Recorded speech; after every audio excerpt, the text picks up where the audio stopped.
അസാസ് പ്രൊഡക്ഷൻ്റെ മറ്റൊരു എപ്പിസോഡിലേക്ക് സ്വാഗതം. 25 ലക്ഷത്തോളം വിദ്യാർത്ഥികളാണ് ഓൾ ഇന്ത്യ ലെവലിൽ വരുന്ന മെയ് 5-ന് നീറ്റ് എക്സാം അറ്റൻഡ് ചെയ്യാൻ പോകുന്നത്. പ്രൊഫഷണലി ട്രെയിനിങ് ലഭിക്കാത്ത ഒരു വലിയ വിഭാഗം വിദ്യാർത്ഥികളെയാണ് നമ്മൾ ലക്ഷ്യം വെക്കുന്നത്. എങ്ങനെയാണ് നീറ്റ് എക്സാം എഴുതാൻ പോകുന്ന വിദ്യാർത്ഥികളിൽ ഉണ്ടാകുന്ന ടെൻഷൻ, സ്ട്രെസ് റിലീസ് ചെയ്യുക? അതിനേറ്റവും പ്രായോഗികവും ലളിതവുമായ മാർഗങ്ങളാണ് പ്രമുഖ സൈക്കോളജിക്കൽ ട്രെയിനറും അതുപോലെ തന്നെ വിദ്യാഭ്യാസ രംഗത്ത് കഴിഞ്ഞ 25 വർഷത്തിലധികമായി പ്രവർത്തിക്കുന്ന അബ്ദുൽ ഗഫൂർ മാസ്റ്റർ നമ്മളോട് സംവദിക്കുന്നത്. ആ ഒരു ചർച്ചാ വേദിയിലേക്ക് നിങ്ങളെല്ലാവരെയും ഹാർദവുമായി സ്വാഗതം ചെയ്യും. നീറ്റ് എക്സാം വരുന്ന മെയ് 5-ന് ഓൾ ഇന്ത്യ ലെവലിൽ നടക്കുകയാണ്. അപ്പോൾ അതിലേക്ക് പ്രൊഫഷണൽ ട്രെയിനിങ് ലഭിക്കാത്ത ധാരാളം വിദ്യാർത്ഥികൾക്ക് ഇതെങ്ങനെ ഈ ഒരു ടെൻഷനിൽ നിന്ന് റിലീസാകും, സ്ട്രെസ് റിലീസ്? ഇപ്പോൾ എല്ലാ എക്സാമിനും അതുണ്ടെങ്കിൽ നീറ്റിന് എസ്പെഷ്യലി അതിൽ അത്രയും ക്രിട്ടിക്കലായിട്ടുള്ള കുറേ സംഗതികൾ ഉള്ളത് കൊണ്ട് കുട്ടികൾക്ക് കൂടുതൽ ടെൻഷൻ ഉണ്ടാകും. അപ്പോൾ മനഃശാസ്ത്രപരമായി എങ്ങനെ കുട്ടികൾക്ക് ഇതിനെ ഓവർകം ചെയ്യാം എന്നതിനെ കുറിച്ചാണ് നമ്മൾ സംസാരിക്കുന്നത്. കൂടുതൽ ആമുഖങ്ങളില്ലാതെ എൻ്റെ ചോദ്യത്തിലേക്ക് കിടക്കുന്നത് അത് എങ്ങനെയാണ് എന്നത് മാഷിൻ്റെ അഭിപ്രായത്തിലും എങ്ങനെയാണെന്നുള്ളതിനെ കുറിച്ചാണ് ചോദ്യം. ടെൻഷൻ, സ്ട്രെസ് എന്നൊക്കെ പറയുന്നത് എല്ലാ മനുഷ്യർക്കും ഉള്ള കാര്യമാണ്. പ്രത്യേകിച്ചും 25 ലക്ഷം വിദ്യാർത്ഥികൾ അപ്പിയർ ചെയ്യുന്ന ഒരു പരീക്ഷയിൽ ഏറ്റവും മുകളിൽ റാങ്കിൽ എത്തിയെങ്കിൽ മാത്രമേ നീറ്റ് നമുക്ക് ക്രാക്ക് ചെയ്തു എന്ന് പറയാൻ കഴിയൂ. അപ്പോൾ സ്വാഭാവികമായിട്ടും ആ ഒരു ടെൻഷൻ എല്ലാവർക്കും ഉണ്ടാവും. ടെൻഷൻ ബ്ലഡ് പ്രഷർ പോലെ, ഷുഗർ പോലെ ആവശ്യമാകുന്ന ഒരു സാധനം. പക്ഷെ അതിൻ്റെ റേഞ്ചിൽ നിന്നും വ്യത്യാസപ്പെടുമ്പോഴാണ് നമുക്ക് പ്രോബ്ലമായിട്ട് മാറുന്നത്. ടെൻഷനെ കുറിച്ച് നമ്മൾ ചർച്ച ചെയ്യുമ്പോൾ ആദ്യം നമ്മൾ മനസ്സിലാക്കേണ്ടത് സോഴ്സസ് ഓഫ് ടെൻഷൻ. എവിടെ നിന്നാണ് ഈ ടെൻഷൻ വരുന്നത്? അപ്പോൾ അത് കണ്ടെത്തിയെങ്കിൽ മാത്രമേ നമുക്ക് അതിന് സൊല്യൂഷൻ കണ്ടെത്താൻ കഴിയുള്ളൂ. വ്യത്യസ്തങ്ങളായ വിദ്യാർത്ഥികളിൽ വ്യത്യസ്തങ്ങളായ ടെൻഷനുകളുണ്ടാകും.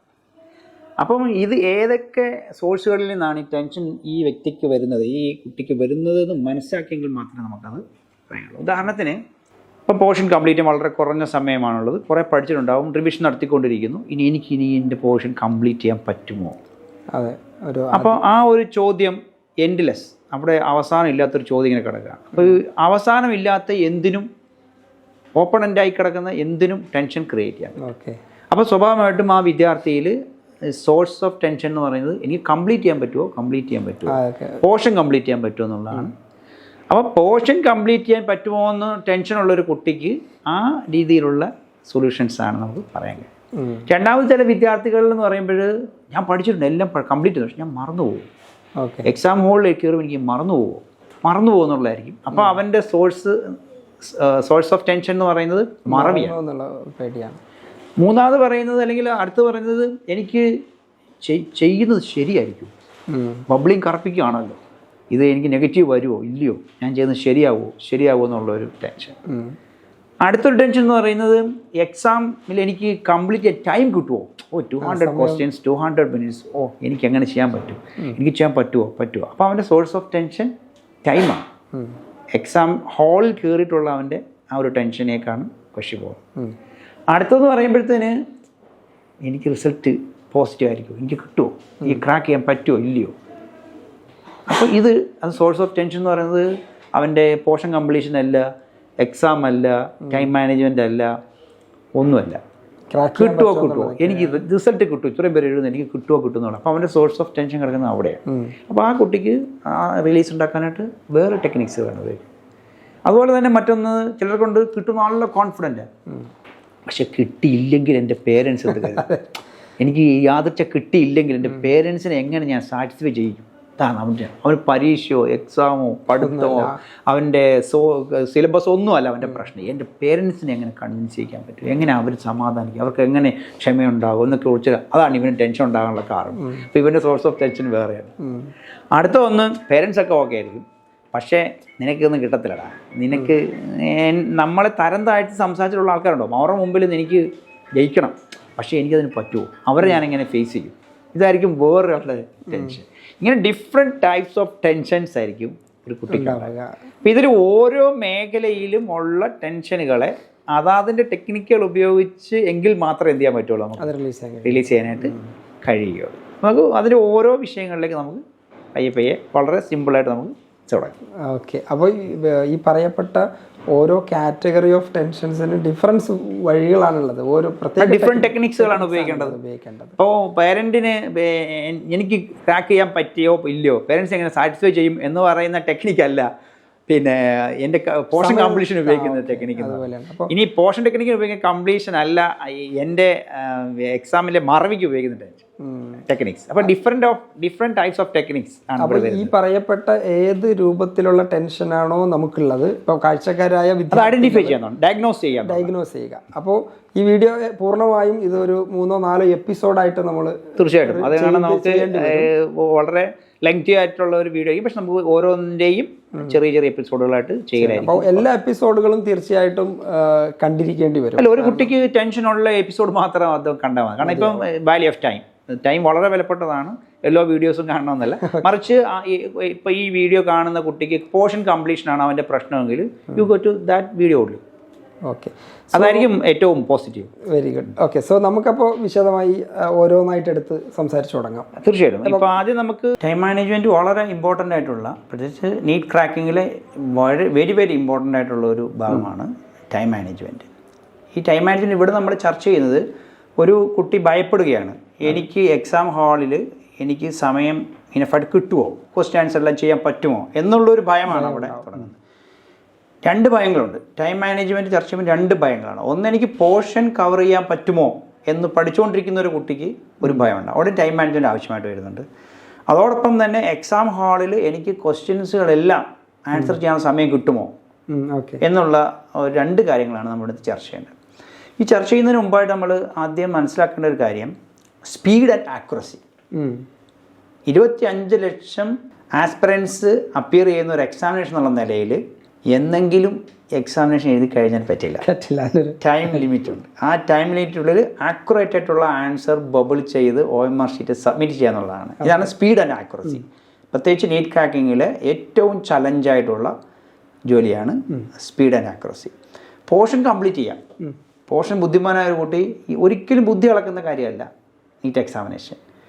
ഒരു കുട്ടി എല്ലാം പഠിച്ചിട്ട് ആൻസർ ചെയ്യാൻ പറ്റും, പക്ഷേ സ്പീഡിലും ആക്യുറേറ്റുമായിട്ടും ആൻസർ ചെയ്യാൻ പറ്റുന്നത് മാത്രമാണ് അവിടെയാണ് ടൈം മാനേജ്മെൻറ്റിൻ്റെ ആവശ്യകത ഇവിടെ വരുന്നത്.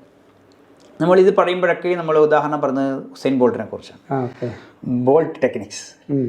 ഉസൈൻ ബോൾട്ട് 9.76 സെക്കൻഡിൽ 100 മീറ്റർ ഓടിയെടുക്കുന്നത് ലോകത്ത് അത്ഭുതമാണ്. അദ്ദേഹത്തിൻ്റെ ബോഡി ലാംഗ്വേജ്, അദ്ദേഹത്തിൻ്റെ style of running, starting and ending, ഇതെല്ലാം പഠന വിഷയമാക്കിയിട്ടുണ്ട്. ഇതൊക്കെ മനസ്സിലാക്കുന്ന ആദ്യത്തെ 25 മീറ്റേഴ്സ് അദ്ദേഹം പുറയിലാണ്. നെക്സ്റ്റ് 50 മീറ്റേഴ്സിൽ അദ്ദേഹം ഓപ്പണൻസിനോട് ഓടി എത്തുന്നു. നെക്സ്റ്റ് ഒരു 70-75 മീറ്റേഴ്സിന് അവരെ ചേസ് മുന്നേറുന്നു. അവസാന 25 മീറ്റേഴ്സ് ഒരാൾക്കും ഉസൈൻ ബോൾട്ടിനെ കവർ ചെയ്യാൻ കഴിയാത്ത രീതിയിൽ ഒരു ചേസിങ്ങിലേക്കാണ് ഉസൈൻ ബോൾട്ട് പോകുന്നത്. ഫൈനൽ ഡെസ്റ്റിനേഷനിലേക്ക് ഒരു കുതിപ്പാണ് നടത്തുന്നത്. ഇത് ആ വീഡിയോ ആയിട്ട് നമുക്ക് മനസ്സിലാവും. ഇതേ ഒരു സ്ട്രാറ്റജിയാണ് നീറ്റ് ക്രാക്കിംഗ് ടെക്നിക്സിൽ നമ്മൾ ഉപയോഗിക്കേണ്ടത്. കാരണം 25 ലക്ഷം കുട്ടികൾ പഠിച്ചുകൊണ്ടിരിക്കുന്നു, പോർഷൻസ് ഒക്കെ കവർ ചെയ്യുന്നു. 25 മീറ്റർ 50 മീറ്റർ ഒക്കെ എത്തി, ഇപ്പോൾ 75 മീറ്റർ നിൽക്കുകയാണ്. Last 25 metres remains. ഈ 25 മീറ്ററിൽ ആരാണ് എഫിഷ്യൻ്റ് ആയിട്ട് ആക്യുറേറ്റ് ആയിട്ട് ഈ കാര്യങ്ങളെ എഫിഷ്യൻ്റ് ആയിട്ട് ഉപയോഗിക്കുന്നത്, അവരാണ് റാങ്കിങ്ങിലേക്ക് വരിക. അപ്പോൾ ഇവിടെയാണ് ടൈം മാനേജ്മെൻറ്റിൻ്റെ പ്രത്യേകത. അപ്പോൾ ഈ ഒരു ചിത്രം എല്ലാവരും മനസ്സിലിരിക്കുക. ഒരു പ്രത്യേക ആക്ഷനിൽ ഉസൈൻ ബോൾട്ട് നിൽക്കുന്ന ഒരു ഇങ്ങനെ നിൽക്കുന്ന ഒരു പ്രത്യേക സ്റ്റൈലാണ് അവർ കാണിക്കുന്നത്. ഓടുന്നതിന് മുമ്പ് ഓടുന്നതിന് ശേഷം കാണിക്കുന്ന ഒരു ആങ്കറിങ് ടെക്നിക്സാണ്. ഞാനിത് ഇവിടെ സംസാരിക്കുന്നത് സ്വാഭാവികമായിട്ടും ഈ ഒരു സ്പീഡ് ആൻഡ് ആക്യുറസി എന്നുള്ള കാര്യം വളരെ എഫക്റ്റീവായിട്ട് ചെയ്യുന്ന ഒരാൾക്ക് മാത്രമേ റിസൾട്ട് സ്കോർ ചെയ്യാൻ പറ്റുള്ളൂ എന്ന് പറയാൻ വേണ്ടിയാണ്. ഇവിടെ നമുക്ക് ആദ്യമായിട്ട് ചർച്ച ചെയ്യുന്നത് നമ്മുടെ എക്സാമിനേഷന് മുമ്പായിട്ട് പോർഷൻ കവർ ചെയ്യുമ്പോഴുള്ള ടൈം മാനേജ്മെൻറ്റ് എങ്ങനെയായിരിക്കും. ആദ്യമായിട്ട് നമ്മൾ ചെയ്യേണ്ടതെന്ന് വെച്ചാൽ, നമ്മൾ നേരത്തെ ചർച്ച ചെയ്തൊരു വിഷയമായിരുന്നു ഷെഡ്യൂളിംഗ്. ഷെഡ്യൂളിംഗ് എന്ന് പറയുമ്പോൾ എൻ്റെ ഡിഫിക്കൽട്ട് സബ്ജക്റ്റ് ഏതാണ്, എൻ്റെ ആവറേജ് ആയിട്ട് എനിക്ക് ചെയ്യാൻ പറ്റുന്നത് എൻ്റെ ഈസി സബ്ജക്റ്റ് ഏതാണ്. മജോറിറ്റി 60%, 50-60% സ്റ്റുഡൻസിന് ബയോളജി ആയിരിക്കും സ്വാഭാവികം നീറ്റ് ക്രാക്കിൽ വരുന്നത്. അവർക്ക് 35%, 30-35% എപ്പോഴും ഫിസിക്സ് ആയിരിക്കും ടൈറ്റ് ആയിട്ട്. അപ്പോൾ ഈ സബ്ജക്റ്റ് ആദ്യമായിട്ട് നമ്മൾ പ്രയോറിറ്റി കൊടുക്കുക, എഴുതുക ഏതാണ് എൻ്റെ ഡിഫിക്കൽട്ട് സബ്ജക്റ്റ്, എൻ്റെ ആവറേജ് ആയിട്ട് എൻ്റെ ഈസി ഉള്ള സബ്ജക്റ്റ് ഏതാണ്.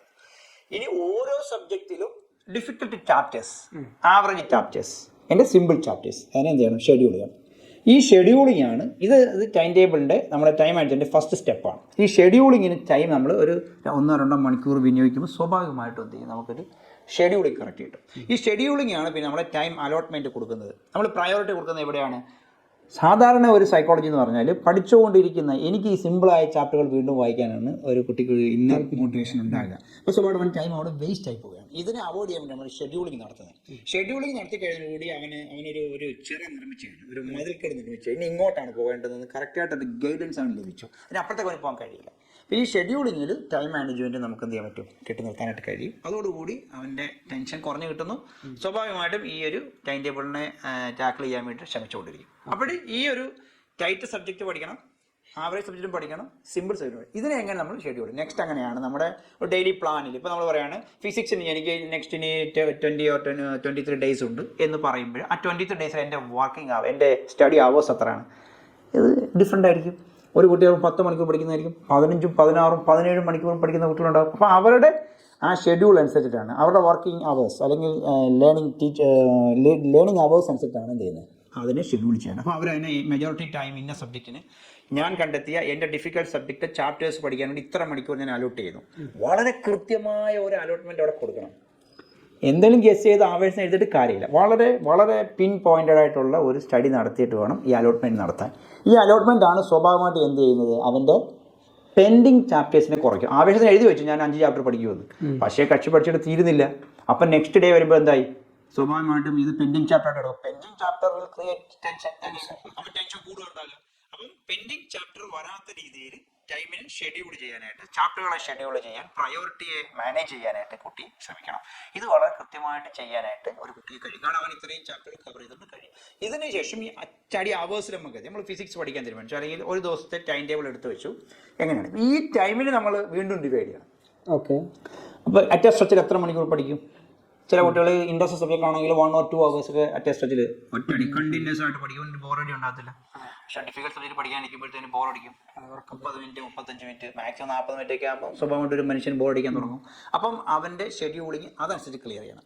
അപ്പോൾ തുടങ്ങുന്നത് എന്ത് വെച്ചായിരിക്കണം ചോദ്യം ഒരു കുട്ടി ചോദിച്ചേക്കാം, സാർ ഞാൻ പഠിക്കാൻ തീരുമാനിച്ചു, ഞാൻ എന്തിനാണ് തുടങ്ങുക?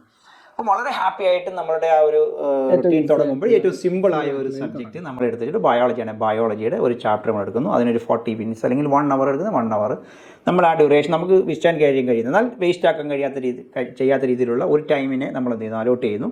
ആ 40 minutes കഴിഞ്ഞ് അവിടെ നമ്മൾ നെക്സ്റ്റ് ഫ്രീ എടുക്കണം. പിന്നെ ഉടനെ അങ്ങോട്ട് ഫിസിക്സ് എടുത്ത് വെക്കും അല്ലെങ്കിൽ കെമിസ്ട്രി എടുത്ത് വെക്കുകയോ ചെയ്യില്ല. ആ ചാപ്റ്ററുകൾ ഓരോ ചാപ്റ്റർ ആയിരിക്കും, ആ ചാപ്റ്റർ എടുത്ത് വെക്കുകയല്ലേ ചെയ്യേണ്ടത്.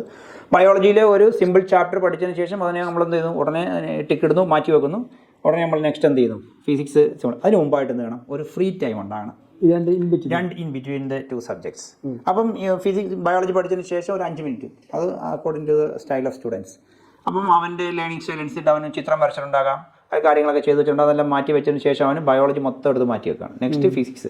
അല്ലെങ്കിൽ എന്ത് സംഭവിച്ചാൽ ഫിസിക്സ് പഠിച്ചുകൊണ്ട് നടക്കുക, ആ ക്വസ്റ്റ്യൻ എനിക്ക് കിട്ടിയില്ലല്ലോ ബയോളജി, ഞാനിത് ചാടി പോകും. പുസ്തകം മൊത്തം എടുത്ത് മാറ്റി വെക്കുക. അവൻ്റെ വിസിബിലിറ്റി വരരുത്.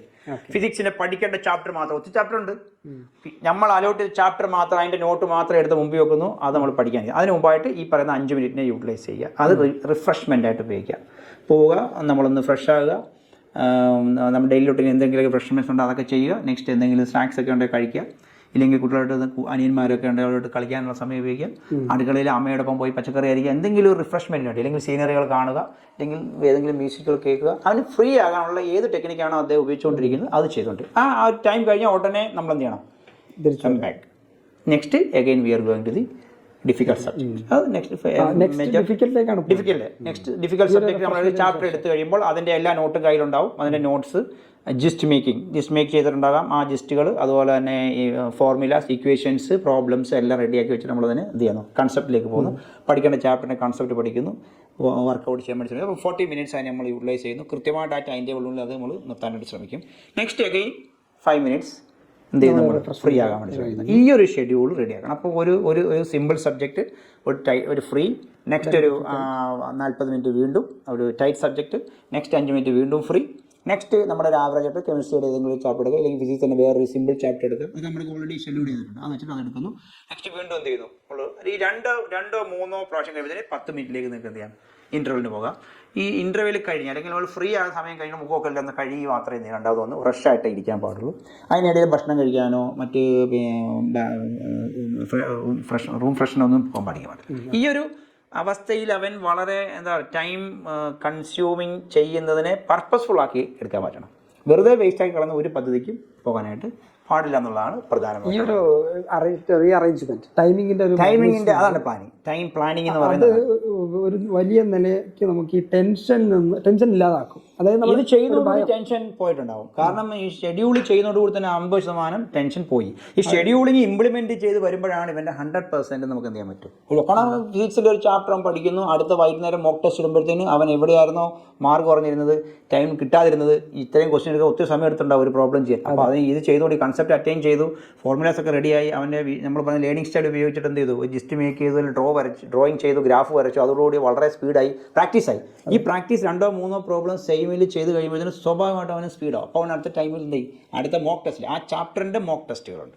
ഈ ചാപ്റ്ററിൻ്റെ മോക്ക് ടെസ്റ്റിൽ വളരെ ഈസി ആയിട്ട് കുട്ടിക്ക് അച്ചീവ് ചെയ്യാനായിട്ട് കഴിയും. ഇവിടെ നമുക്ക് എന്ന് പറയുന്നത് ഈ ദിവസം പഠിച്ചു കഴിഞ്ഞ കാര്യം എത്ര ചാപ്റ്ററാണ്, എല്ലാ ചാപ്റ്റർ പഠിച്ചു കഴിഞ്ഞിട്ട് മോക്ക് ടെസ്റ്റ് ചെയ്യണം. ക്വസ്റ്റ്യൻസ് അവൈലബിൾ ആണ്. ഉടനെ ആ ചാപ്റ്ററിന് മോക്ക് ടെസ്റ്റ്. അപ്പോൾ നമ്മുടെ ടൈമിംഗ് നോക്കണം, എത്ര മിനിറ്റ് കൊണ്ട് നമ്മൾ സ്റ്റോപ്പ് വാക്കിൽ വെച്ച് വെക്കുന്നു, ക്വസ്റ്റ്യൻ എഴുതുന്നു, എത്ര മിനിറ്റ് എടുത്തുകൊണ്ടാണ് എനിക്കിത് ചെയ്യാൻ പറ്റുന്നത്, എനിക്ക് എത്ര മിനിറ്റ് സേവ് ചെയ്യാൻ പറ്റുന്നുണ്ട്. നെക്സ്റ്റ് നമ്മൾ ഫിസിക്സിൻ്റെ എടുക്കുന്നു, ഫിസിക്സിന് നമ്മൾ പഠിച്ചു കഴിഞ്ഞ ശേഷം ഈ പ്രാക്ടീസ് ചെയ്യുന്നു, മോക്ക് ടെസ്റ്റ് ഇടുന്നു, അപ്പോൾ എനിക്ക് എത്ര മിനിറ്റ് ചെയ്യാം. അപ്പം നമ്മുടെ ഓരോ ടെസ്റ്റ് കഴിയുമ്പോഴേക്കും ഇവനൊരു പ്രോബ്ലം ചെയ്യാനുള്ള ടൈം കുറഞ്ഞുകൊണ്ടേയിരിക്കും. ഓക്കെ, നമുക്ക് ഈ നമ്മളിപ്പോ എക്സാം ഹാളിലേക്ക് എത്തുന്നതിന് മുമ്പുള്ള ഈ മോക്ക് ടെസ്റ്റ് ആണ് നമ്മൾ ഇപ്പോൾ പ്രോബ്ലം ചെയ്യാൻ ഉപയോഗിക്കുന്ന അതേ ടെക്നിക്കാണ് എന്ത് ചെയ്യുന്നത്, നമ്മൾ എക്സാം ഹാളിൽ ഇംപ്ലിമെന്റ് ചെയ്യാൻ പോകുന്നത്. ഇത് നമ്മൾ പഠിക്കുമ്പോൾ ചെയ്യുന്ന ടെക്നിക്സിന് എക്സാമിനേഷന് ഡിഫറെന്റ് ടെക്നിക്സ് ആണ്. അപ്പോൾ നമ്മൾ ഒരു ക്വസ്റ്റ്യൻ എത്ര എടുക്കണം, എത്ര സിസ്റ്റമാണ് വരുന്നത്. അപ്പോൾ നമ്മൾ ആദ്യം ചർച്ച ചെയ്തത് നമ്മുടെ പ്രാക്ടീസിങ് ടൈമിന് ഇനിയുള്ള 20 ഡേയ്സിൽ നമ്മൾ എങ്ങനെയാണ് വർക്ക്ഔട്ട് ചെയ്യുന്നത്. ഇനി അതിനിടയ്ക്ക് മോക്ക് ടെസ്റ്റ് വരുന്നതിനെക്കുറിച്ചാണ് സൂചിപ്പിച്ചത്. പക്ഷേ മോക്ക് ടെസ്റ്റ് വളരെ ഇമ്പോർട്ടൻ്റ് ആയിട്ട് സിസ്റ്റമാറ്റിക്കായിട്ട് ചെയ്യണം. നമുക്ക് രണ്ടാമത് വരുന്നു അത് തന്നെയാണ് നമ്മുടെ പരീക്ഷാ ഹാളിൽ എങ്ങനെയാണ് നമ്മൾ ടൈം മാനേജ് പറഞ്ഞ ഉസൈൻ ബോൾട്ട് ടെക്നിക്ക് ഒരുപക്ഷെ പരീക്ഷാ ഹാളിലായിരിക്കും കൂടുതൽ. പിന്നെ നമ്മൾ അവിടെ ചെയ്യാനുള്ള പ്രാക്ടീസ് ഉസൈൻ ബോൾട്ട് ഒരു ദിവസം വന്നിട്ട് എന്ത് ചെയ്യുകയല്ല, ട്രാക്ക് ചെയ്ത് ഓടുകയല്ല, മറിച്ച് ഉസൈൻ ബോൾട്ട് ഭയങ്കര നിരന്തരമായ പ്രാക്ടീസുകൾ നടത്തിയതിനു ശേഷമാണ് ഫൈനൽ എന്ത് ചെയ്യുന്നത് നിൽക്കുന്നത്. അവിടെയാണ് അവന്റെ മൊത്തം കഴിവ് എന്ത് ചെയ്യുക. നമ്മൾ എക്സാം ഹാളിലേക്ക് കിടക്കാം. എക്സാം ഹാളിൽ വരുമ്പോഴത്തേക്കും ധാരാളം ഉണ്ട്. പിന്നെ നമ്മൾ എൻട്രി ക്രൈറ്റീരിയാസ് ഉണ്ട്, ഫ്രിസ്കിംഗ് പോയിന്റ്സ്, നമ്മുടെ ടെസ്റ്റിങ്ങുകളുണ്ട്.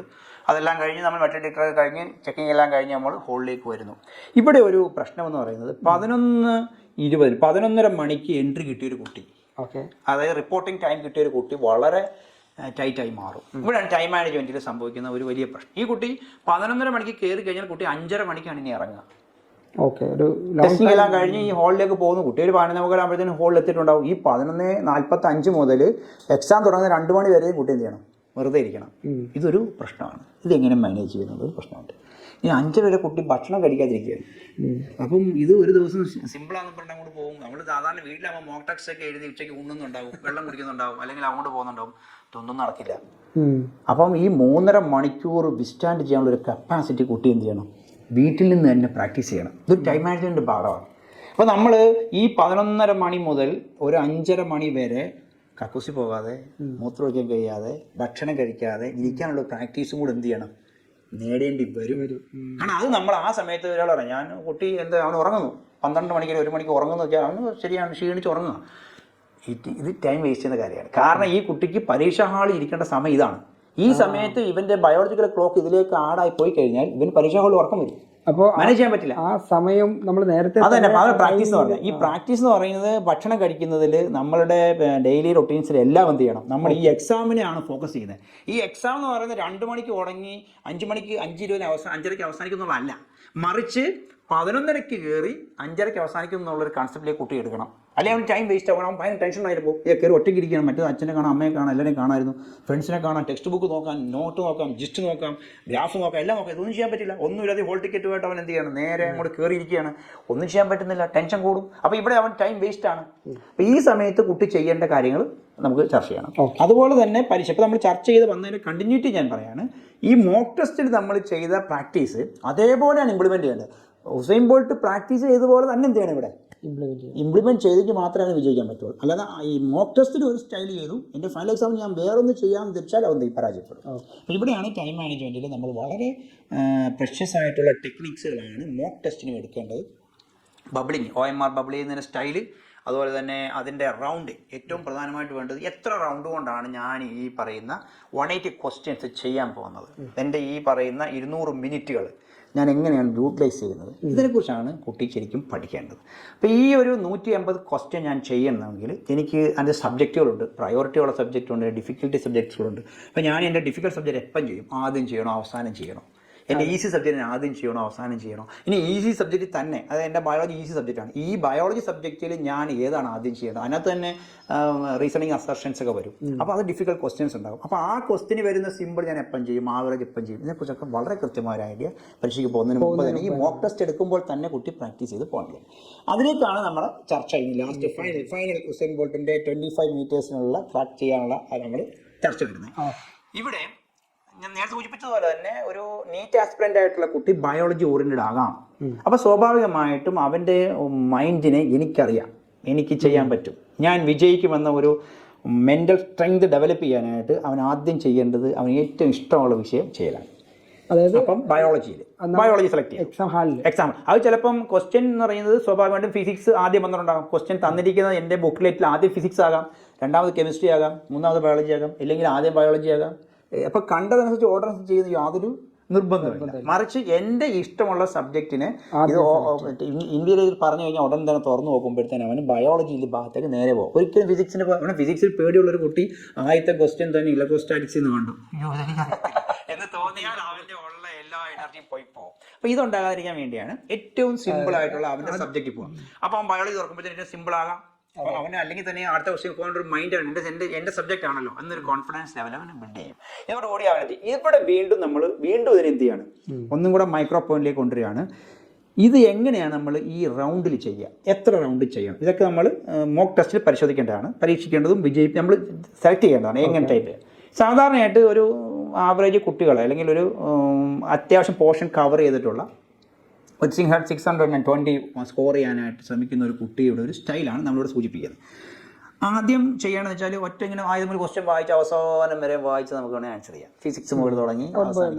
പക്ഷേ കക്ഷിക്ക് ഒരിക്കലും ഈ 200 മിനിറ്റ്സ് കൊണ്ട് 180 ക്വസ്റ്റ്യൻസ് ചെയ്യാൻ പറ്റും. കാരണം ഈ ഡിഫിക്കൽട്ടി ക്വസ്റ്റ്യൻസ് ഉത്തരം ചെയ്യാൻ വേണ്ടി സമയം കളഞ്ഞുകൊണ്ടേയിരിക്കും. അപ്പോൾ ഈ ഈസി ക്വസ്റ്റ്യൻസ് ബാക്കിന് കിടപ്പുണ്ടാവും, അത് എഴുതാൻ പറ്റില്ല, ടെൻഷൻ കൂടുതൽ. അപ്പോൾ ഇതുകൊണ്ടാണ് ബുദ്ധിമാന്മാരായ ആൾക്കാർ ചെയ്യുന്നത്. വളരെ ഈസി ക്വസ്റ്റ്യൻസ്, എല്ലാ ക്വസ്റ്റ്യൻസിനും ഒരേ മാർഗ്ഗം, എല്ലാ ക്വസ്റ്റ്യനും 4 മാർക്കേ ഉള്ളൂ. നിങ്ങൾ വലിയ പ്രോബ്ലം ചെയ്ത് 10 മിനിറ്റ് കൊണ്ട് ഒരു പ്രോബ്ലം ചെയ്തിട്ട് ഒരു സൊല്യൂഷൻ കിട്ടി, ആ ആൻസറിന് കിട്ടുന്ന 4 മാർക്കാണ്. പക്ഷേ അറ്റ് എ ഗ്ലാൻസിൽ നിങ്ങൾക്ക് കിട്ടുന്ന ഒരു മൈക്രോ സെക്കൻഡിൽ ഒരു ആൻസർ കിട്ടും, അതിന് കിട്ടുന്നത് 4 പോയിന്റ് തന്നെയാണ്. അപ്പോൾ സ്വാഭാവികമായിട്ടും ഇവിടെ എല്ലാവരും തുല്യരാണ്, ക്വസ്റ്റ്യൻസ് എല്ലാം തുല്യരാണ്. അപ്പോൾ എന്താ ചെയ്യേണ്ടത്, ഏറ്റവും സിമ്പിൾ ആയിട്ടുള്ള ആദ്യത്തെ പിടിക്കാൻ ഫസ്റ്റ് റൗണ്ട്, അത് ബയോളജി എടുക്കുന്നു. ബയോളജിയിലെ ഫസ്റ്റ് റൗണ്ട് അതിന് പോകുമ്പോഴത്തേക്ക് നമുക്ക് ഏതൊക്കെ ക്വസ്റ്റ്യൻ നമ്മൾ ചെയ്തത് നമുക്കൊരു പിടുത്തം കിട്ടില്ല. അപ്പോൾ നമുക്ക് ക്വസ്റ്റ്യൻ തന്നെ മനസ്സിലാക്കാൻ വേണ്ടിയിട്ടുള്ള ടിപ്സാണ് ഇപ്പോൾ പറയുന്നത്. അപ്പോൾ അത് നമ്മൾ ക്വസ്റ്റ്യൻസ് കണ്ടു. ബയോളജിയുടെ ഒന്നാമത്തെ ക്വസ്റ്റ്യൻ, അപ്പം ബയോളജിക്ക് 3 റൗണ്ട് നമ്മൾ തീരുമാനിച്ചെന്ന് വെച്ചു. 2 റൗണ്ടിലോ 3 റൗണ്ടിലോ 4 റൗണ്ടിലോ ചെയ്യുന്ന കുട്ടികളുണ്ടാകാം, ഡിഫറെൻ്റ് ആയിട്ടുള്ള ആസ്പെക്ട്സ് ഉള്ളവരുണ്ട്. പക്ഷേ ഇവിടെ നമ്മൾ ചർച്ച ചെയ്തൊരു ആവറേജ് 3 റൗണ്ട് കൊണ്ട് മോക്ക് ടെസ്റ്റ് ചെയ്ത് പ്രാക്ടീസ് ചെയ്യുന്ന ഒരു കുട്ടിയുടെ സ്റ്റൈലാണ് നമ്മൾ. അതിൽ നിന്നും ഒരാൾക്ക് എന്ത് ചെയ്യാം, അവരുടെ സ്റ്റൈൽ ഡെവലപ്പ് ചെയ്തെടുക്കാനായിട്ട് പറ്റും. അതുകൊണ്ട് ഇവിടെ നമ്മൾ ചർച്ച ചെയ്യുന്നത് ആ ഒരു 3 റൗണ്ട് സിസ്റ്റമാണ്. ഇവിടെ നമ്മൾ ചെയ്യുന്നത് ആദ്യം നമ്മൾ നോക്കുന്നു, ക്വസ്റ്റ്യൻ കാണുന്നു. ആദ്യത്തെ ക്വസ്റ്റ്യൻ അതായത് ചിലപ്പോൾ 101ാമത്തെ ക്വസ്റ്റ്യൻ ആയിരിക്കും, ചിലപ്പോൾ അല്ലെങ്കിൽ ഒരു വേറെ നമ്പർ ആയിരിക്കും ഈ ബയോളജിയുടെ, ചിലപ്പോൾ 1ാമത്തെ ക്വസ്റ്റ്യൻ തന്നെ ആകാം, അവൻ്റെ സീരിയൽ അനുസരിച്ച് മാറും. അപ്പം കിട്ടിയ ക്വസ്റ്റ്യൻസ് നോക്കുന്നു, ബയോളജിയാണ്, ബയോളജി എടുത്ത് വയ്ക്കുന്നു. ബോട്ടണി 101ാമത്തെ ക്വസ്റ്റ്യൻ, ഓക്കെ, അവൻ ക്വസ്റ്റ്യൻ വായിക്കുന്നു, മൈക്രോസ്കോപ്പിന് ഉത്തരം കിട്ടുന്നു, ഓക്കെ, സി വെർഷനാണ്. ഉടനെ തന്നെ എന്ത് ചെയ്യണം കുട്ടി, ആൻസർ ബബിൾ ചെയ്യുകയല്ല ചെയ്യേണ്ടത്, മറിച്ച് ഈ ക്വസ്റ്റ്യൻ ഞാൻ ചെയ്തിട്ടുണ്ടെന്നും മനസ്സിലാക്കാൻ വേണ്ടിയിട്ടും ഇനി ഭാവിയിൽ നിങ്ങൾ എക്സാം കഴിഞ്ഞ് ഇറങ്ങിക്കഴിഞ്ഞാൽ ക്വസ്റ്റ്യൻ്റെ കീ വരുമ്പോൾ എനിക്കിത് ചെയ്തത് ആൻസർ മനസ്സിലാക്കാൻ വേണ്ടി എന്ത് ചെയ്യും, നമ്മൾ ഈ ക്വസ്റ്റ്യനിൽ ഒരു ഡോട്ട് കൊടുക്കും, സൈഡിൽ ഒരു ഡോട്ട് കൊടുക്കും. ഒന്നും കുത്തി വരയ്ക്കാനൊന്നും പാടില്ല, പക്ഷേ ചെറിയൊരു ഡോട്ട് കൊടുക്കുക. ഈ ഡോട്ട് കൊടുക്കുന്നതോടുകൂടി നിങ്ങൾക്ക് മനസ്സിലായി, ഡോട്ട് കൊടുക്കുക, നിങ്ങളുടെ ആൻസർ കണ്ടുപിടിച്ച് സി വേർഷൻ കണ്ടുപിടിച്ചാൽ ഉടൻ തന്നെ എന്ത് ചെയ്യണം, സിയുടെ അവിടെ നമ്മൾ ഒരു ഡോട്ട് ചെയ്യാം. നെക്സ്റ്റ് എന്ത് ചെയ്യുന്നു, നിങ്ങളുടെ OMR ഷീറ്റിലേക്ക് 101 ഒന്നല്ല, ക്വസ്റ്റ്യൻ നമ്പർ 101 ആണ്. 101 അതിന് മുമ്പ് 100 ചെയ്തിട്ടില്ല. 101ാമത്തെ ക്വസ്റ്റ്യൻ OMR ഷീറ്റിൽ എന്ത് ചെയ്യും, നമ്മൾ ബബിൾ ചെയ്യുന്നു. ബബിൾ ചെയ്യുന്നു. 101 കഴിഞ്ഞു. ഇനി 102 വായിച്ചു അറിയാം, 102 ഇതുപോലെ തന്നെ ഡോട്ട് ഇടുന്നു, നമ്മൾ ബബിൾ ചെയ്യുന്നു, അറിയാം. 103 അറിയില്ല, 103 ക്വസ്റ്റ്യൻ ആയി കുട്ടിക്ക് മനസ്സിലാവും. She's very very time consuming question. എനിക്ക് ചിലപ്പോൾ ആൻസർ കിട്ടിയേക്കും, പക്ഷേ ഇത് ഒരു മിനിറ്റ് കൂടുതൽ എനിക്ക് എടുക്കും. അപ്പം ഞാൻ എന്ത് ചെയ്യാനേ നെഗ്ലക്ട് ചെയ്യും. നെഗ്ലക്ട് ചെയ്യുമ്പോൾ നെഗ്ലക്ട് ചെയ്ത് അറിയാൻ വേണ്ടിയിട്ട് റൗണ്ട് ഇടും. ആ ക്വസ്റ്റ്യന് നേരെ റൗണ്ട് അപ്പോൾ അവൻ്റെ ഒരു ടെക്നിക്കാണ്. ഓരോ കുട്ടികൾക്ക് ഓരോ സിഗ്നൽ സിമ്പിൾസ് ഉപയോഗിക്കാം. ഇവിടെ എന്ത് ചെയ്യുന്നു, ഒരു സിമ്പിൾ നമ്മൾ റൗണ്ട് കൊടുക്കണം ഈ ക്വസ്റ്റ്യൻ ചുറ്റും. അപ്പോൾ ഈ ക്വസ്റ്റ്യൻ റൗണ്ടിന് അർത്ഥം എന്താണ്, ഇതൊരു ആവറേജ് ക്വസ്റ്റ്യൻ ആണ്, പക്ഷേ ഇറ്റ് വിൽ ടേക്ക് ടൈം. അതുകൊണ്ടാണ് അപ്പോൾ ആദ്യത്തെ റൗണ്ടിൽ തന്നെ നമ്മൾ അടുത്ത next we are going to third question or fourth question. ആദ്യത്തെ പോകുന്നു, ക്വസ്റ്റ്യൻ അറിയാം, ഡോട്ട് ഇടുന്നു, ബബിൾ ചെയ്യുന്നു. അപ്പോൾ നമ്മുടെ സിമ്പിൾ ക്വസ്റ്റ്യനിലേക്ക് പോകണം. അടുത്ത നെക്സ്റ്റ് ഒരു ക്വസ്റ്റ്യൻ വന്നപ്പോൾ ഇങ്ങനെ വന്ന് ഉടനോട് നമുക്കൊന്ന് ടൈം കൺസ്യൂമിംഗ് ആണ്, ഉടനെ നമ്മൾ റൗണ്ട് ഇട്ടു. നെക്സ്റ്റ് കൊടുത്തത് 10-12 ക്വസ്റ്റ്യൻ ചെയ്തപ്പോൾ ഉടനെ എനിക്ക് കണ്ടിട്ടേ ഇല്ല, എനിക്ക് അറിയത്തേ ഇല്ല, ഞാൻ പഠിച്ചിട്ടേ ഇല്ല, ഇതെനിക്ക് ചെയ്യാൻ പറ്റും തോന്നുന്നില്ല. ഉടനെ എന്ത് ചെയ്യും, നമ്മൾ ടെൻഷൻ അടിക്കണ്ട, ഒമിറ്റ് ഇറ്റ്. അതിനെന്ത് ചെയ്യും, നെക്സ്റ്റ് ഇൻറ്റു മാറിടുക. അപ്പൊ റൗണ്ട് ആണ്, എനിക്ക് ആൻസർ കിട്ടാം, ചിന്തിച്ചാൽ കിട്ടുമെന്നുള്ളതിനെ റൗണ്ട് ഇട്ടവൻ ഓട്ടെ തീരെ കിട്ടില്ല എന്ന് പറയുന്ന ഡിഫിക്കൽട്ട് ആയിട്ട് തോന്നിയ ക്വസ്റ്റിന് ഇൻറ്റു ഇട്ടാണ്. ഉടനെ ഞാൻ ഒമിറ്റ് ചെയ്തു. നെക്സ്റ്റ് ക്വസ്റ്റ്യൻ പിന്നെ ആ സിമ്പിൾ ചെയ്യുന്നു. മറ്റേത് ആവറേജ് കിട്ടുമെന്ന് പ്രതീക്ഷ ഉള്ളത് രണ്ടാമത്തെ അവിടെ കിട്ടുമെന്ന് അതിനെ റൗണ്ട് ഇടുന്നു. മൂന്നാമത് ഇങ്ങനെ പൊയ്ക്കൊണ്ടിരിക്കുന്നത്. മൂന്നാമത്തെ വീണ്ടും വരും, ഇടയ്ക്കിടയ്ക്ക് ക്വസ്റ്റ്യൻസ് ഇൻറ്റു വരാം. അപ്പം ടെൻഷൻ പോയി, എനിക്ക് ഇത്രയും ചെയ്യാൻ കഴിയുന്നുള്ള ആത്മവിശ്വാസം. അപ്പം കുട്ടി ഇപ്പം ബയോളജിയിലെ ബോട്ടണി സുവോളജിയിലെ 90 ക്വസ്റ്റ്യൻസ് 60 ക്വസ്റ്റ്യൻസ് ഒക്കെ ആവറേജ് എന്ത് ചെയ്യും, അവനോട് ഭയങ്കര ത്രില്ല്. അപ്പോൾ ഈ 60 കഴിഞ്ഞ് അവൻ സെക്കൻഡ് ഈ ഫിസിക്സിലേക്ക് പോകില്ല, second again going to the second round. These question ഒറ്റ സബ്ജക്റ്റിൽ 3 റൗണ്ട് ഈ ക്വസ്റ്റ്യൻസിലേക്ക് തന്നെ പോകുന്നു. നെക്സ്റ്റ് അവൻ സമയം എടുക്കുന്നു. അപ്പം അവനൊരു ആദ്യത്തെ 60-70 ക്വസ്റ്റ്യൻ ചെയ്യാൻ വേണ്ടിയിട്ട് 10-20 മിനിറ്റ് എടുത്തിട്ടുള്ളൂ. 3 മണിക്കൂർ 20 മിനിറ്റ് കിടക്കുന്നുണ്ട് എന്നുള്ള കൺസെപ്റ്റാണ്. 20 മിനിറ്റ് 30 മിനിറ്റ് കൊണ്ട് അവന് സമയം ഇഷ്ടംപോലെ ലാഭമുണ്ട്, ഭയങ്കര കോൺഫിഡൻസ്. എനിക്ക് ഇത്ര സമയം കൊണ്ട് ചെയ്യാൻ പറ്റും. നെക്സ്റ്റ് റൗണ്ടിൽ അവൻ വരുന്നു, അവൻ നോക്കുന്നു, ആൻസർ ചെയ്യാൻ പറ്റുന്നെങ്കിൽ എന്ത് ചെയ്യുന്നു, ആൻസർ ചെയ്യുന്നു. അതെന്ത് ചെയ്യുന്നു, വീണ്ടും ബബിൾ ചെയ്യുന്നു, അതിലെ കളയുന്നു, അതിനെ മാറ്റുന്നു, നെക്സ്റ്റേക്ക് പോകുന്നു. അതായത് മൂന്നാമത്തെ റൗണ്ട് ഓടിച്ച് നോക്കുകയാണ്, എനിക്ക് ചെയ്യാൻ പറ്റുന്നുണ്ടോ ഇല്ലയോ, ഈ റീസണിങ് അസർഷൻ ചെയ്യാൻ പറ്റുന്നുണ്ടോ ഇല്ലയോ. അങ്ങനെ ആണെങ്കിൽ എന്ത് ചെയ്യുക, ആൻസർ ചെയ്യുന്നു. അപ്പോൾ ഏകദേശം ഒരു സാധാരണ ഒരു അത്യാവശ്യം കവർ ചെയ്തിട്ടുള്ള ഒരു കുട്ടി 40-45 മിനിറ്റ് കൊണ്ട് ബയോളജി കവർ ചെയ്തിട്ടുണ്ട്. 90 ക്വസ്റ്റ്യൻസ് അതിനകത്ത് എല്ലാം കവർ ചെയ്താൽ 90% ക്വസ്റ്റ്യൻസും കവർ ചെയ്തിട്ടുണ്ടാകാം. നെക്സ്റ്റ് നമ്മൾ ഗോയിങ് ടു ദ സെക്കൻഡ്. ഒരു ആവറേജ് എനിക്ക് ചെയ്യാൻ പറ്റുന്നത്, എനിക്ക് ബയോളജിയേക്കാൾ കുറച്ചും കൂടെ ടഫ് ഉള്ളത്, അല്ലെങ്കിൽ ഫിസിക്സിനേക്കാൾ കുറച്ചും കൂടി എളുപ്പമുള്ളത് കെമിസ്ട്രി ആയതുകൊണ്ട് കെമിസ്ട്രിയിലേക്ക് പോകുന്നു. ഇതേ സിസ്റ്റം ഉപയോഗിക്കുന്നു. 3 റൗണ്ട് അതിൽ 3 റൗണ്ട് ചെയ്യുന്നു. നെക്സ്റ്റ് നമ്മൾ എന്ത് ചെയ്യുന്നു, ഉടനെ നമ്മളത് കഴിഞ്ഞ് ഏകദേശം ഒരു 45 ക്വസ്റ്റ്യൻസ് 45 ക്വസ്റ്റ്യൻസ്. അത് തന്നെ സെക്ഷൻ A ഉണ്ട്, B ഉണ്ട്. അതൊക്കെ ഡീറ്റെയിൽ ആയിട്ട് ക്വസ്റ്റ്യനിങ് സ്കീം ഓഫ് എക്സാമിനേഷൻ പഠിക്കുമ്പോൾ കുട്ടികൾക്ക് മനസ്സിലാവും. 35 ക്വസ്റ്റ്യൻസ് കമ്പൾസറി ആണ്. നെക്സ്റ്റ് 50 ക്വസ്റ്റ്യൻ ആൻസർ ഉള്ളത്. 35 ക്വസ്റ്റ്യൻ കമ്പൾസറി ആയിട്ട് ചെയ്യാൻ പറ്റുന്നതാണ്. ബാക്കി സെക്ഷൻ ബിയിൽ വരുന്ന 15 എണ്ണത്തിൽ 10 എണ്ണത്തിനെ മാർക്ക് കിട്ടുള്ളൂ. അപ്പോഴാണ് 45 ക്വസ്റ്റ്യൻ. ഈ 45 ക്വസ്റ്റ്യനാണ് 4 മാർക്ക് വെച്ചുള്ള കണക്ക് വെച്ച് വരുന്നത്. അങ്ങനെയാണ് 720 180 ഇൻറ്റു 4 എന്നുള്ളതാണ് ഈ 720 എന്ന് പറഞ്ഞ ടാർഗറ്റിലേക്ക് വരുന്നത്. അപ്പം ഇത് കെമിസ്ട്രി ഇതുപോലെ തന്നെ ബയോളജി ചെയ്ത അതേ സിസ്റ്റത്തിൽ തന്നെ നമ്മൾ റൗണ്ടിങ് ഫസ്റ്റ് റൗണ്ട് പോകുന്ന എല്ലാ ക്വസ്റ്റ്യൻസ് വായിക്കുന്നു, ലാസ്റ്റ് വരെ വായിക്കും. ഫസ്റ്റ് റൗണ്ട് എന്ന് പറയുന്നത് അവന് സിമ്പിൾ ക്വസ്റ്റ്യൻ ചെയ്യുക മാത്രമല്ല, സിമ്പിൾ ക്വസ്റ്റ്യൻ ചെയ്യുന്നു, OMR ബബിൾ ചെയ്യുന്നു, പിന്നെ രണ്ടാമത്തെ ക്വസ്റ്റ്യൻ വായിക്കുന്നു. അല്ലെങ്കിൽ ക്വസ്റ്റ്യൻസ് എല്ലാം വായിച്ചു വെച്ച് സെക്കൻഡ് റൗണ്ടിൽ ചെയ്യേണ്ട ക്വസ്റ്റ്യനെ മാർക്ക് ചെയ്യുകയാണ്. തേർഡ് റൗണ്ടിൽ ചെയ്യേണ്ട ക്വസ്റ്റ്യൻ മാർക്ക് ചെയ്യുന്നത് ഫസ്റ്റ് റൗണ്ടിലാണ് ചെയ്യുന്നത്. അത് മൊത്തം അങ്ങ് തീരുന്നു. അതിന് രണ്ടാമത് വീണ്ടും സെക്കൻഡ് റൗണ്ടിലേക്ക് വരുന്നു. കുട്ടി എന്ത് ചെയ്യുന്നു, സെക്കൻഡ് റൗണ്ടിൽ എനിക്കുള്ള ഈ ഒരു ആവറേജ് ക്വസ്റ്റ്യൻസ് ഒക്കെ ആൻസർ ചെയ്യുന്നു. തേർഡ് റൗണ്ടിലേക്ക് പോകുന്നു. അപ്പോൾ ടൈം നോക്കാം. എനിക്ക് 45-50 മിനിറ്റ് 60 മിനിറ്റ് കൊണ്ട് എനിക്ക് കെമിസ്ട്രി തീരണം. ആ ടൈം അവൻ നോക്കും. ഉടനെ ക്ലോക്ക് നോക്കാൻ എനിക്ക് ടൈം അവസാനിക്കുന്നുണ്ട്. ഉടനെ എന്ത് ചെയ്യുന്നു, അവൻ ടൈറ്റായ ക്വസ്റ്റിൻ്റെ പുറത്ത് പോകുന്നില്ല, അതിനെ ഇവിടെ ഒമിറ്റ് ചെയ്ത് വെക്കുന്നു, മാറ്റി വെക്കുന്നു, നേരെ ഫിസിക്സ് വരുന്നു. ഫിസിക്സിൽ go through again we are going to the same technique. ആ ടെക്നിക്കിൽ ഒരു ഇപ്പം 45 ക്വസ്റ്റനിൽ 20 ക്വസ്റ്റ്യൻ കിട്ടി, സിമ്പിൾ. നെക്സ്റ്റ് ഒരു 15 ക്വസ്റ്റ്യൻ അവിടെ ചിലപ്പോൾ സെക്കൻഡ് റൗണ്ടിലേക്ക് കിട്ടുക. ഇങ്ങനെ തേർഡ് റൗണ്ട് ഫിനിഷ് ചെയ്ത് കഴിയുമ്പോഴത്തേനും അവനൊരു 10-20 മിനിറ്റ് ബാക്കി ഉണ്ടാവും. അപ്പോൾ ഏറ്റവും കൂടുതൽ ടൈം ഒരു 70-80 മിനിറ്റ്സ് നമുക്ക് ഇവിടെ കിട്ടും. ഈ ബയോളജി ലാഭമായ സമയമെല്ലാം കെമിസ്ട്രിയിലേക്കോ ഫിസിക്സിലേക്കോ നമുക്ക് എന്ത് ചെയ്യാൻ പറ്റും, ആഡ് ചെയ്ത് കൊടുക്കാൻ പറ്റും. അപ്പം ഭയങ്കര കോൺഫിഡൻസ് ആയിരിക്കും. ലാസ്റ്റ് വരുന്നു, എനിക്ക് ഫിസിക്സിൽ ഒരു 4 ക്വസ്റ്റ്യൻ ചെയ്യാനുണ്ട്, ബയോളജിയിൽ എനിക്ക് 2 കൂടെ കിടപ്പുണ്ട്, എൻ്റെ ഏറ്റവും ടൈറ്റ് ക്വസ്റ്റ്യൻസ്, ഡിഫിക്കൽട്ട് ക്വസ്റ്റ്യൻസ്, അത് നോക്കും. അപ്പോൾ അവന് ബബ്ലിങ് നോക്കുമ്പോൾ അറിയാം ഇന്ന ക്വസ്റ്റ്യൻസ്, അവന് ക്വസ്റ്റ്യൻ പേപ്പർ നോക്കുമ്പോൾ അറിയാം ഇന്നത് ഞാൻ ചെയ്തിട്ടില്ല. ഉടനെ അതിലേക്ക് പോകുന്നു. ആ ലാസ്റ്റ് മൊമെന്റിൽ final touch, that is the Usain Bolt technique. ഈ ടെക്നിക്ക് വളരെ കൃത്യമായിട്ട് ചെയ്യുമ്പം അവന് യാതൊരു ടെൻഷനില്ല. കാരണം എൻ്റെ ഓൾറെഡി 160-170 ക്വസ്റ്റ്യൻസ് ഓൾറെഡി റെഡിയാണ്. അപ്പം ഒരു എബവ് 90%, അതായത് 650 വരാൻ സാധ്യതയുള്ള കുട്ടികൾ, 600 മേളിൽ വരാൻ സാധ്യതയുള്ള കുട്ടികൾ ഗസ് വർക്കിലേക്ക് it is also time management. അത് ചെയ്ത് കളയാമെന്ന് ചെയ്ത് കഴിഞ്ഞാൽ സ്വാഭാവികമായിട്ടും ഈ ഒരു നെഗറ്റീവ് മാർക്കിംഗ് ചിലപ്പോൾ വന്നേക്കാം. അതായത് 180 ക്വസ്റ്റ്യനിൽ 170 റെഡിയാക്കിയ ഒരു കുട്ടി 10 ക്വസ്റ്റ്യൻസ് ആണ് ഉള്ളത്. പരമാവധി നോക്കുക. ചിലപ്പോൾ 2 ഓപ്ഷൻസ് ഒക്കെ വെച്ചിട്ട് ഏതെങ്കിലും ഒന്ന് ശരിയാവുമെന്ന് കണ്ടാൽ ഗസ് വർക്ക് ചെയ്യാം, ഇല്ലെങ്കിൽ ഗസ് വർക്കിന് പോകാതിരിക്കുക. ഇത് ടൈമിംഗ് ആണ്. അപ്പോൾ നമ്മൾ ഒരു കോൺഫിഡൻസ് ബിൽഡ് എനിക്ക് എന്തായാലും കിട്ടും. അവന് 160 എബോവ് അവന് വന്നു കഴിഞ്ഞാൽ സ്വാഭാവികമായിട്ടും എന്ത് ചെയ്യാൻ നെഗറ്റീവ് മാർക്സിങ്സ് കുറവായിട്ട് തെറ്റാം, ഏതെങ്കിലും തെറ്റെങ്കിൽ പോലും ഒരു 4-5 തെറ്റിയാൽ എനിക്ക് കിട്ടും. 170 എനിക്ക് കവർ ചെയ്യാൻ പറ്റിയിട്ടുണ്ട്. വലിയ കോൺഫിഡൻസ്. അപ്പോൾ ലാസ്റ്റ് മിനിറ്റ് 10-20 മിനിറ്റ് കുട്ടിക്ക് വളരെ സേഫ് ആയിട്ട് അവിടെ കിടക്കുന്നുണ്ട്. അപ്പോൾ അവൻ ഒന്നും കൂടെ എൻ്റെ ഓയമ ഷീറ്റൊക്കെ നോക്കുന്നു, ഒന്നുകൂടെ ക്വസ്റ്റ്യൻസ് ഡിഫിക്കൽട്ടായിട്ടുള്ള വിട്ടതൊക്കെ നോക്കുന്നു, ചെയ്യാൻ പറ്റും. മാക്സിമം ഫിസിക്സിലേക്ക് ലാസ്റ്റ് 20 മിനിറ്റ് കിട്ടിക്കൊണ്ടിരിക്കും, ലാസ്റ്റ് മൊമെൻറ്റിൽ അതിങ്ങനെ കിട്ടിക്കൊണ്ടിരിക്കും. അപ്പോൾ ഒരു 100% ആൻസറിലേക്ക് എത്തിയില്ലെങ്കിൽ പോലും ഒരു ആവറേജ് കുട്ടിക്ക് ഒരു 80-90% റൈറ്റ് ആൻസറിലേക്ക് എത്താനായിട്ട് ഈ ടൈം മാനേജ്മെൻറ്റ് ടെക്നിക്സ് എന്ത് ചെയ്യും ഉപയോഗിക്കും. ഇതിന് ഭയങ്കര കോൺഫിഡൻസ് ബിൽഡ് ചെയ്യുന്നുള്ളതാണ് ഈ ഒരു ടെക്നിക്ക്, റൗണ്ടിങ് ടെക്നിക്സ് കൊണ്ടുള്ള. ഇത് പരീക്ഷാ ഹാളിൽ മാത്രമല്ല, നേരത്തെ പറഞ്ഞു ഇത് നമ്മൾ പ്രാക്ടീസ് ചെയ്യുന്നത് എവിടെയാണ്? ഉസൈൻ ബോൾട്ടിന് ഞാനിവിടെ വെച്ചത് തന്നെ അതിനു വേണ്ടിയാണ്. ഒരിക്കലും ഉസൈൻ ബോൾട്ട് ഒരു ദിവസം കൂടെ ഫ്ലൈറ്റ് ഇറങ്ങി നേരെ അങ്ങോട്ട് ട്രാക്കിൽ പോവല്ല, മറിച്ച് നിരന്തരമായ പരിശീലനത്തിലൂടെയാണ്, പ്രാക്ടീസിലൂടെയാണ് അദ്ദേഹം അത്രയും സ്ട്രെങ്ത് നേടിയെടുത്തത്. ആ സ്ട്രെങ്ത് പരീക്ഷാ ഹാളിൽ കയറി നിന്ന് മസിൽ പിടിച്ചിട്ട് കാര്യമില്ല. അതിന് മുമ്പ് തന്നെ പ്രാക്ടീസ് ഇതേ സിസ്റ്റം പ്രാക്ടീസ് ചെയ്തെങ്കിൽ മാത്രമേ എന്ത് ചെയ്യുള്ളൂ നമുക്ക് അവിടെ അതിനെ ഇനി ക്രാക്ക് ടെക്നിക്കിലെ ഏറ്റവും പ്രധാനമായ ടൈം മാനേജ്മെന്റ് നമുക്ക് വളരെ എഫക്റ്റീവ് ആയിട്ടുള്ള ഒരു ടെക്നിക്കാണ്. വിദ്യാർത്ഥികൾ അവർ ആദ്യം തന്നെ നേരത്തെ ഈ ഒരു ടൈം ഷെഡ്യൂൾ കൃത്യമായ ഒരു 3 റൗണ്ട് പിന്നെ ഈ പ്രാക്ടീസ് നേരത്തെ അവർ ചെയ്ത് കഴിഞ്ഞാൽ പരീക്ഷ ഹാളിൽ പോയിരുന്നിട്ട് പിന്നെ ടെൻഷൻ അടിക്കുന്ന കാര്യമില്ല. ഇല്ല, ഒരിക്കലും ടെൻഷൻ. നമ്മൾ പറഞ്ഞതല്ലോ, ഓപ്പണന്റ് ആയ ഒരു വിഷയത്തിലാണ് നിങ്ങൾക്ക് ടെൻഷൻ ഉണ്ടാക്കുക.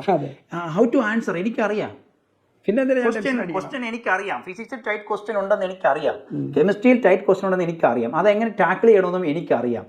അവിടെ ക്ലോസ്ഡാ. എനിക്ക് അറിയാം എന്ന് പറഞ്ഞപ്പോൾ അത് ക്ലോസ് ആയി. ഇത് എങ്ങനെ ചെയ്യാതിരിക്കാന്ന് എനിക്കറിയാം. ഫിസിക്സിന്റെ ക്വസ്റ്റ്യൻ വരും, അത് ചെയ്യേണ്ടെന്ന് എനിക്കറിയാം. മനസ്സിലായില്ലേ? അപ്പൊ ഈ ഒരു വിവരം എന്ത് ചെയ്യാം, ടെൻഷനെ കളയും.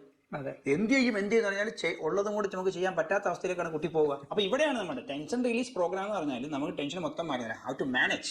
അപ്പൊ അതവിടെ ഒരിക്കലും നിങ്ങൾക്ക് അറിയാത്ത ആൻസർ നിങ്ങൾക്ക് കിട്ടില്ല. ഈ ടെക്നിക്ക് പഠിച്ചിട്ട് സാർ പറഞ്ഞ് അങ്ങനെ പറഞ്ഞിട്ടില്ല, മറിച്ച് ഈ അറിയാത്ത ക്വസ്റ്റ്യൻ നിങ്ങൾ എന്ത് ചെയ്യത്തില്ല, ഒരിക്കലും തടസ്സപ്പെടുത്തില്ല അറിയുന്ന ക്വസ്റ്റ്യൻ എഴുതാൻ. അപ്പൊ അവിടെ മാനേജ് ചെയ്യലാണ്.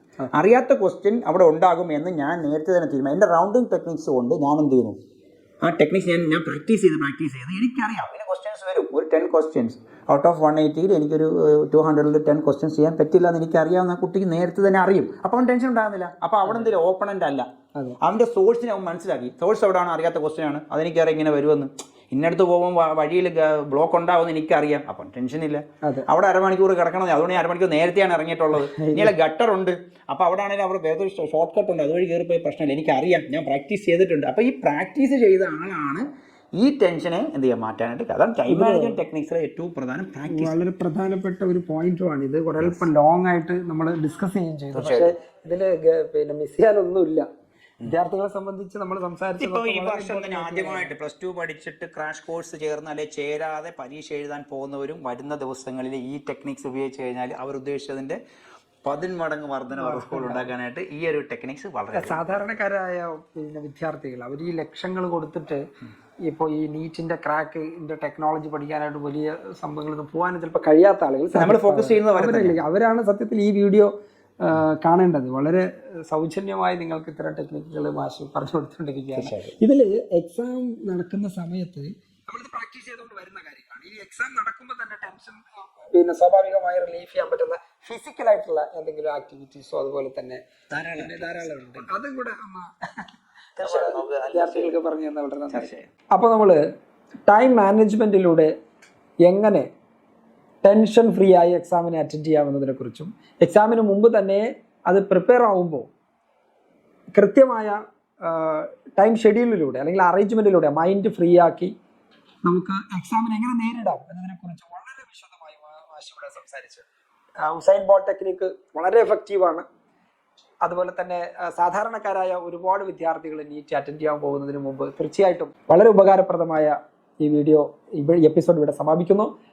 ഇതിന്റെ കണ്ടിന്യൂഷനുമായി അടുത്ത എപ്പിസോഡിൽ നമുക്ക് വീണ്ടും കാണാം.